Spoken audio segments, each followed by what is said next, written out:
உலகம் தழைக்க ஓர் நெறி, அதுவே சன்மார்க்கம் எனும் தயா நெறி. அஞ்சாதே நெஞ்சே அஞ்சாதே, அஞ்சாதே நெஞ்சே அஞ்சாதே, அஞ்சாதே நெஞ்சே அஞ்சாதே.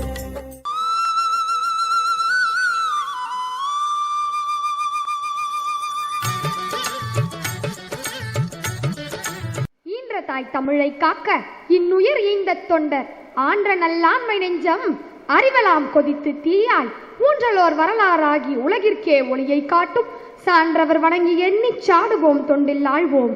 தாய் தமிழுக்கும் ஆன்றோர்கள் நிறைந்த அவைக்கும் என் பணிவான வணக்கத்தை கூறி என் உரையை துவங்குகிறேன். இன்றைய நன்னாளில் நம் அருட்பிரகாச வள்ளலாரின் வாழ்வும் வாக்கும் என்ற தலைப்பில் உங்களுடன் கருத்து பகிர விரும்புகின்றேன். ஆன்மநேய ஒருமைப்பாடு எங்கும் தழைக்க இவ்வுலகமெல்லாம் உண்மை நெறி பெற்றிட எவர்க்கும் ஆண்டவர் ஒருவரே, எவ்விடத்தும் எவ்வுயிர்க்கும் விளங்கு சிவம் ஒன்றே, அவரே அருட்பெருஞ்சோதி என்று கூறு மற்றும் அகத்தே கருத்து புறத்தே வெளுத்திருந்த உலகர் அனைவரையும் சகத்தே திருத்தி சன்மார்க்க சங்கத்து அடைவித்திட அவரும் மிகத்தே பரத்தை பெற்று மகிழ்ந்திடுதற்கென்றே இந்த யுகத்தே என்னை இறைவன் வருவிக்க உற்றேன் அருளை பெற்றேன் என்றார். உலகர் அனைவரையும் திருத்தி சன்மார்க்க சங்கத்தினை அடைவித்திட அந்த இறைவனால் அனுப்ப பெற்ற ஒரு அருளாளர் தான் நம் திருவருட்பிரகாச வள்ளலாராம் ராமலிங்க அடிகளார். அடிகளார் உலகில் தோன்றிய கோடிக்கணக்கான மனிதர்கள் ஒருவர் அல்லர். அவர் பூர்வ புண்ணியத்தால் மனிதராய் பிறந்து மெய்ஞான தவம் செய்து உயர்நிலை அடைந்த சித்தர் முனிவர்களுள் ஒருவரும் அல்லர். அந்த வானுலகில் இருந்து பூ உலகத்திற்கு இறைவனால் அனுப்ப பெற்ற ஒரு தூதுவர் என்றோ. பைபிளில் ஒரு வாசகம் உண்டு, நான் பிதாவை வேண்டிக் கொள்வேன், அப்போது என்றென்றைக்கும் உங்கள் கூட இருக்கும்படிக்கு சத்திய ஆவியாகிய வேறொரு தேற்றரவாளனை அவர் உங்களுக்கு தந்தருள்வார் என்று. ஆம், உண்மைதான். நம் இயேசுநாதர் இவ்வுலகில் அவதரித்த சுமார் 2000 ஆண்டுகளுக்கு பின்னர் அந்த இறைவனால் அனுப்ப பெற்ற ஒரு தூதுவர் என்பது நிச்சயமாக நம் ராமலிங்க அடிகளாராகத்தானே இருக்க முடியும். நல்லார் ஒருவர் உளரேல் அவர் பொருட்டு எல்லோருக்கும் பெய்யும் மழை என்பது வள்ளுவனாரின் கூற்று.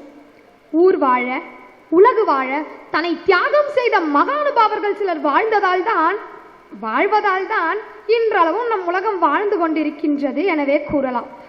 சாமானிய மக்களிடம் இறை நம்பிக்கை ஆட்டங்காண தொடங்கிய போதே மனதின் தூய்மை கெட துவங்கியது. அங்கே வெறும் சுயநலமும் கூசாது பிறர்க்கு தீமை செய்யும் இயல்பும் வளரலாயிற்று. நேர்மை, நாணயம், நம்பிக்கை போன்ற ஒழுக்க கோட்பாடுகள் முற்றிலும் சிதைந்தன. இத்தகைய குழப்பமான நெருக்கடியான நேரத்தில் தான் காரிருளை கிழித்து வந்த கதிரவன் போல் ஆன்மீக உலகிலே வள்ளல் பெருமான் அவதரித்து மக்களிடையே புத்துணர்ச்சியும் புரட்சியும் ஊட்டினார் எனவே கூறலாம். 1823ஆம் வருடத்தில் மருதூரில் பிறந்த குழந்தை பொன்னேரியில் நடைபயின்று தவழ்ந்து சென்னையில் தனது நடைபயின்ற காலத்தில் 5வது வயதில் பள்ளிக்கு சென்றார். ஆனால் அவர் அங்கு கல்வி கற்கவில்லை. ஏட்டு கல்வி இல்லை என்றாலும் முறையான தமிழ் பயிற்சி இருந்தால்தான் தன்னை போல் சொற்பொழிவாவது செய்யலாம் என்று அவருடைய தமையனாரால் ஒரு மகாவித்வானிடம் அனுப்ப பெற்றார். ஆனால் அங்கேயும் அவர் கல்வி கற்கவில்லை. ஆனால் ராமலிங்கம் பெற்ற கல்வியோ கற்றவருக்கும் கல்லாதவருக்கும் களிப்பை தரும் சத்திய கல்வி. அதுதான் சாகா பெருவாழ்விற்கு அருமருந்தாய் அமைந்த அருள் ஞான கல்வியாகும். அவருக்கு மட்டுமல்லாமல் இந்த உலகத்தாருக்கு அருளிய சத்திய கல்வியாகும்.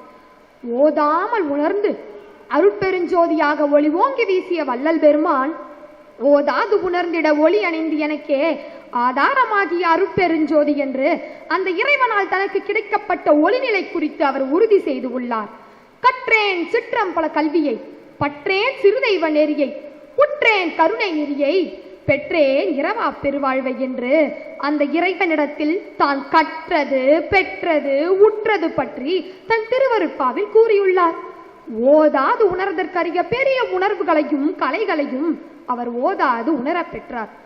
ஒருமை கண் தான் கற்ற கல்வி எழுமையும் ஏமா புடைத்து என்ற குரல் மொழி வள்ளலாருக்கு முற்றிலும் பொருந்தும் அல்லவா? தமையனுக்கு பதிலாக புராண சொற்பொழிவு ஏற்க வேண்டிய தருணத்தில் பெரிய புராணத்திற்கு பெருவிளக்கம் சொல்லும் பேராற்றலை பெற்றது எங்கனம் அந்த ஈசனே ஞான குருவாக இருந்ததினால் தானே போலும். ஒரு நாள் தில்லை நடராசனை வழிபடும் பொழுது அவருக்கு 9 வயது இருக்கும். அந்த ஈசன் இந்த வள்ளலாரின் கண்களுக்கு மட்டும் சூக்கும தேகத்தில் காட்சி கொண்டு ஆட்கொண்டாராம். இதை அவர் பாடிய ஆண்டு 6 3 ஆண்டு கொண்டு அருட்கடலே என் உள்ள தமர்ந்த தேவே என்ற பாடல் வரிகள் விளக்குகின்றது. சிறுவனாகிய நான் செய்த தவமோ, என்னை ஈன்ற தாயாராகிய சின்னம்மையார் செய்த தவமோ நான் அறியேன். மானை கரத்தில் உடையவனும் சிற்றம்பலத்தில் விளங்குபவமானிய சிவபெருமானை நான் கண்டேன் என்று கூறுவார். அந்த சிவபெருமானின் கடைக்கண் பார்வை ராமலிங்கத்தின் மேல் இருந்ததை அறியும் வண்ணம் ஒரு நாள் ஒட்டு திண்ணையில் உறங்கும் பொழுது தவறி விழும் தருணத்தில் அந்த ஈசனே அள்ளி அணைத்ததாக மிகவும் நெகிழ்வுடன் ஓங்கிய ஒரு துணையின்றி பாதி இரவதிலே தூங்கி மிக புரண்டு விழ எனையே தரையில் விழாது எடுத்து தூக்கி கீழ்கடத்திய மெய்த்துணையே என்று மெய்யுருகி பாடினார். நமது ஒற்றையூருக்கு வந்து வழிபட்டு வெகு நேரம் கழித்து பசியோடு தமது வீட்டு திண்ணையில் படுத்துறங்கிய போது அந்த உமாதேவியார் ஒற்றையில் போய் பசித்தனையோ என்றனை அங்கு எழுப்பி ஓந்து கொடுத்தருளிய உயிர்க்கினிதாம் தாயே என்று பாடுவார். அவர் விண்ணுலகத்தின் தூதுவர் என்பதால் அந்த ஈசனே ஞான குருவாக திகழ்ந்தார் போலும். அந்த ஈசனே அவர்கள் வேதங்களையும் மாதமங்களையும் கற்பித்தார். 8 2 சாகாத்தலை வேகாக்கால் போகா புனல் மெய்ப்பொருள் ஆகியவற்றோடு திருமூலர் அருளிய திருமந்திரத்தையும் ஆதாரம் காட்டி ஞான கல்வியை அவருக்கு கற்பித்தார். ஒரு முறை ராமலிங்கம் தவத்தின் போது ஏற்படும் சந்தேகங்களை தெளிவு பெற இயலாது அந்த ஞான குருவான ஈசனிடமே சென்று முறையிட்டாராம். அந்த ஈசனோ அப்பர், திருஞான சம்பந்தர், சுந்தரர், மாணிக்க வாசகர் ஆகிய 4வரையும் வள்ளலாருக்கு உதவி புரியுமாறு பணித்தாராம். அவர்கள் 4வரும் சூக்கும தேகத்தில் இவர் முன் தோன்றி உரையாடியதாக ஒரு வரலாற்று வன்மையும் உண்டு. மாணிக்க வாசகர் தமிழ்த்தாழிசை என்ற நூலை இயற்றி அடிகளாருக்கு ஞான விளக்கத்தை கூறினார்.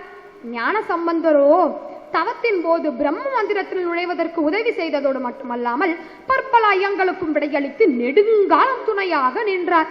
இவை அனைத்தும் வரலாற்றில் மறைக்கப்பட்டது சன்மார்க்க உலகத்திற்கே ஒரு பேரிழப்பாகும். ராமலிங்கம் மேற்கொண்ட தவமானது மெய்ஞான தவமாகும். தன்னை உணர்ந்தாலன்றி தன் தலைவனை உணர இயலாது என்ற சூக்கும சரீரத்தை அறிந்தால் அல்லது ஜீவனாகிய சிவலிங்க வடிவ ஜோதியை நம்மால் காண இயலாது என்று இவ்வுலகத்திற்கே எடுத்துணர்த்தியவர் அவர். இதைத்தான் பகவத்கீதையில் ஒவ்வொரு சன்மார்க்கிகளும் தங்கள் முன்னுள்ள சரீரத்தில் உள்ள ஜீவாத்மாவை காண்பார்கள் என்றும், பைபிள் வாசமாக தண்ணீரில் முகத்திற்கு முகம் ஒத்திருக்குமானால் மனிதரின் இருதயத்திற்கு இருதயம் ஒத்திருக்கும் என்றும், நபிகள் நாயகத்தின் கூற்றாக எவன் தன்னை அறிந்தானோ அவன் நிச்சயமாக தன் தலைவனை அறிந்தான் என்றும் நம்மால் காண முடிகின்றது. இதிலிருந்து மெய்ஞான அனுபவம் என்பது அனைத்து சமயங்களிலும் பொதுவானதே என்று நம்மால் இங்கு அறிய முடிகின்றது அல்லவா? அந்த ராமலிங்கம் ஈசனிடம் மட்டுமல்லாமல் அந்த கந்தகோட்டத்து முருகனிடமும் அலாதியான பக்தி கொண்டிருந்தார். ஒருமையுடன் நினது திரு மலராக நினைக்கின்ற உத்தமர்த்தம் உறவு வேண்டும், உள்ளொன்று வைத்து புறமொன்று பேசுவோர் உறவு கலவாமை வேண்டும் என்பதோடு மதி வேண்டும், நின் கருணை நிதி வேண்டும், நோயற்ற வாழ்வில் நான் வாழ வேண்டும் என்று பாடி 9 வயதிலேயே ஒரு இறைவனை வழிபட தேவையான அனைத்து அம்சங்களையும் அப்போதே அவர் கூறிவிட்டார் அல்லவா? வயது நம் திறமைக்கு ஒரு தடையில்லை என்பது இங்கு நம்மால் அறிய முடிகின்றது அல்லவா? அந்த சிவபெருமானின் கடைக்கண் பார்வை ராமலிங்கத்தின் மேல் தனியாக இருந்தது என்பதை நம் இங்கு உணர முடிகின்றது அல்லவா? சமரச சுத்த சன்மார்க்க சத்சங்கம் இதை நிறுவி அனைவரிடமும் கொல்லாமை, ஜீவகாருண்ய ஒழுக்கமே கடவுள் வழிபாடு என்பதையும் அவர் செய்தார். மக்கள் அனைவரும் பசியின்றி வாழ வேண்டும் என்பதே அவர் முன்னோடி கருத்து. எந்த நாட்டில் மனிதன் பசி இல்லாமல் ஆனந்தமாக திரிகிறானோ அந்த நாட்டில்தான் அந்த இறைவன் குடிகொண்டு இருப்பார் என்று அவர் கூறினார். சரியை, கிரியை, யோகம், ஞானம் ஆகிய சூக்கும சரீரத்தை அறிந்தால் அல்லது ஜீவனாகிய சிவலிங்க வடிவ ஜோதியை காண இயலாது என்று அவர் கூறினார். வள்ளலார் ஜோதியில் மறைந்த சுடரொளியாய் தன் பருவுடலை பக்குவ நிலையில் வைத்து என் மார்க்கம் இறப்பொழிக்கும் சன்மார்க்கம் என்றார். சாகாதவனே சன்மார்க்கி என்பதே அவர் கண்ட மரணமிலா பெருவாழ்வு. மரணமிலா பெருவாழ்வு. இவ்வுலகில் நாம் அனைவரும் ஒருவரிடம் ஒருவர் பசி போக்க வேண்டும், அன்பு காட்ட வேண்டும், தயவு காட்ட வேண்டும். இதை செய்தாலே பயங்கரவாதம் ஒழியும், தீவிரவாதம் மறையும். வள்ளலாருக்கு பிறகு சன்மார்க்கத்தை யார் வளர்ப்பது என்பதில் பேர் சிக்கல் ஏற்பட்டது. ஆனால் அது தற்போது விலகி சாதாரணமாக சுற்றி கொண்டிருக்கும் இளைஞர்களும் அயல் நாட்டை சேர்ந்தவர்களும் கூட சன்மார்க்கத்தை பின்பற்ற தொடங்கிவிட்டார்கள் என்பதே சாலச் சிறந்தது. வஞ்சகர் அஞ்சினர், வாய்மூடி சென்றனர், வந்து திரும்பவும் வாயிலில் நின்றனர். தஞ்சம் எமக்கருள் சாமினி என்றனர், சன்மார்க்க சங்க தவறுகளே வென்றனர் என்றாலே நம் வல்லர் பெருமான். அதுபோல் நாம் அனைவரும் சாதி மத இன பேதமில்லாத ஒரு சமூகத்தில் வாழ்வோம், வாழ விடுவோம், வாழ வைப்போம். இறைவன் என்பவன் ஒருவனே, அவனே பரமாத்மா, ஜீவாத்மா. ஆகவே நாம் அனைவரும் ஒருவரிடம் ஒருவம் அன்பு காட்டுவோம் என்று வாழுங்கள், வாழ விடுங்கள், வாழ வையுங்கள் என்று கூறி வாய்ப்புக்கு நன்றி சொல்லி விடைபெறுகிறேன். நன்றி, வணக்கம்.